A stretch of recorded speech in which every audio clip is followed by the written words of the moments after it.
ঘড়ির কাঁটা এখন 7টায় হলেও আমি ঘুম থেকে উঠেছি কিন্তু 6টা। উঠে কিন্তু অনেক কাজকর্ম সেরেছি। আর প্রেশার কুকারে আলু সেদ্ধ ভাত বসিয়েছি, সিটি বোধহয় এক্ষুনি উঠবে।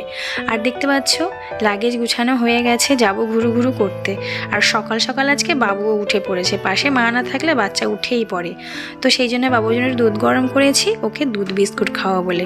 ও হ্যাঁ, আজকে তো আমার বার্থডে, 10th ফেব্রুয়ারি, বলতেই ভুলে গেছিলাম। তো কর্তামশাইয়ের ঠিক মনে আছে, সেই জন্য সকাল সকাল গিয়ে দেখো কি সুন্দর দুটো টকটকে লাল গোলাপ নিয়ে এসছে। Thank you বড়মশাই।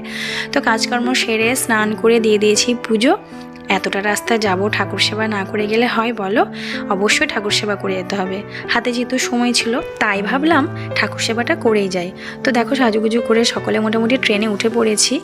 আর কোথায় যাচ্ছি ঘুরতে সেটা তোমাদেরকে অবশ্যই জানাবো। সেটা জানতে হলে নেক্সট মিনি ব্লগের জন্য তোমরা ওয়েট করো। চলো, এই ব্লগটা কেমন লাগলো কমেন্টে অবশ্যই জানাবে। দেখা হবে নেক্সট মিনি ব্লগে। টাটা, সবাই খুব ভালো থাকবে।